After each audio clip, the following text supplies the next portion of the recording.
So life in the 22nd century, it's what it's all about. I went to the store today, the music store, and I purchased some good old-fashioned CDolas by, I don't know how to pronounce his name. He's a Georgian musician, an ex-Soviet fellow named Gia Concelli, and one of these is called Morning Prayers Abini Viderum or something. It's a Russian phrase. This one has Arvo Part's music on it also, but it also has Gia Concelli's Symphony No. 3. His film music, let's not forget, a lot of the Soviets found their prominence, much like the Americans, through producing film music. And then Symphonies No. 1 and 2, so there's quite a bit of oeuvre here. A lot of what this guy does is he plays with, loud and soft, a kind of cinematic motif, expansiveness and what have you. Sound coming into its own through a lot of things like cross-cutting, interfading, a lot of words and terms you might think of in cinema. There's also a religious catch, though, which seems to be an late 80s, early mid-90s deal, shtick they were pulling, trying to revitalize, reinvigorate classical music. They tried to throw in a lot of like spiritualistic kind of thematics. What with Arvo Part did that in Estonia. Gia Concelli does this ex-Soviet. I think he lives in Belgium now. His music isn't really that good. There's a few words in here from Schnittke, who says something to the effect of this, like, this guy sure knows his stuff. But I think it was because they were both under the tutelage of Luigi Nono, who was also a composer of new styles and what have you. But it's Drek, it's shtick. But it's time to do the laundry. No matter how far ahead in the future we get, someone's got to clean the clothes and fold them so they can fit on your body in a worthwhile sense. Lying down at pools, there's a lot of cement. You'll hurt your back. Warm and gooey, cheesy, saucy slice of pizza pie. Scent-free stuff. So I got these rashes on my body. Again, these nice big bulbous rashes. Before I thought it might have been AIDS or bed bugs. And look at those veins too, those nice varicose veins. This is the future for you. That's nanotechnology. I got another one in here too. See them. Or bed bugs in my bed, I would see them. Let's give it a rest now for a bit.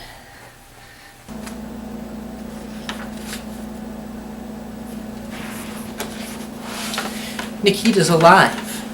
Which means I'm alive too, he says triumphantly to himself. And he remembers about his money, about his shop, the house, the buying and the selling, and the Mironov's millions. It is hard for him to understand why this man called Vasily Brekунov was busy with all he was busy with. Well, he didn't know what it was about, he thinks of Vasily Brekунov. He didn't know, but now I know. Now there's no mistake. Now I know. And again he hears the call of the one who already called out to him. I'm coming, I'm coming. His whole being says joyfully, tenderly, and he feels that he is free and nothing holds him anymore. And Vasily Andreevich no longer saw or heard or felt anything in this world. All around was the same smoky dimness, the same swirls of snow blew up, covering the dead Vasily Andreevich's coat, and all of the shivering McCordy in the barely visible sleigh, and deep inside it, lying under his now dead master, the warm Nikita. Aha! Leon Tolstoy's The Death of Ivan Ilyich and Other Stories. This story was called Master and Man. Pizza's ready. To put in the oven, that is. Does it ever get old?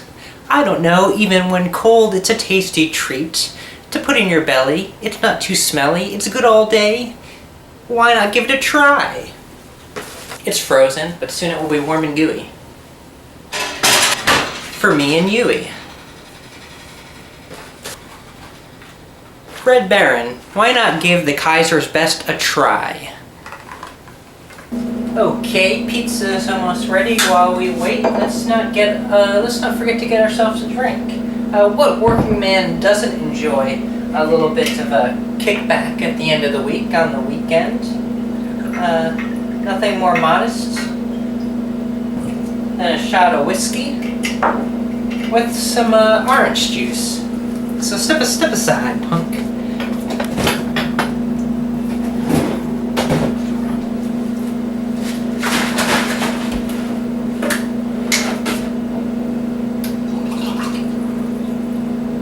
vodka. This is called a screwdriver. With whiskey, I don't know what it's called.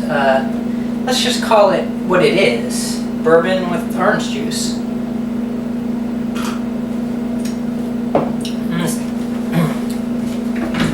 Slop rags are a good substitute for mints. It's nice and crisp. It looks like the Kaiser took Egypt.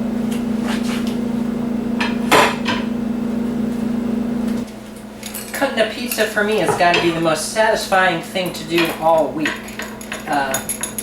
It splits open, and you know you're not doing it for waste. You're doing it for yourself. So every slice is anticipation.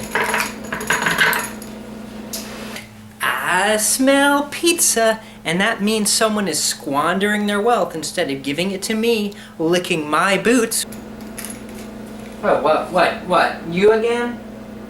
That pizza is rightly mine. Come on, give me a bite. Just pop it right here. Come on, just give me a slice. I got my mouth open for you, just waiting. What do you want? Well, I'll just take one of these, give him a little taste-a-rinny for you. The king's tester, so to speak, right? You feel pretty good about yourself, don't you, like a king? You've got to have a life of your own, don't you? Yeah, I've got my own life, and it involves you. You are mine, I own you. I gotta get a phone to call the police about you. Call whomever you like. I'm fully supported by the government, by politicians, by the international community, by the Bankers United Fund of America and abroad. I'd like to see you try. Hey now, that's not your pizza. That's my pizza. I made it for me. I can see why you're poor. This stuff tastes like dog doo-doo. Huh.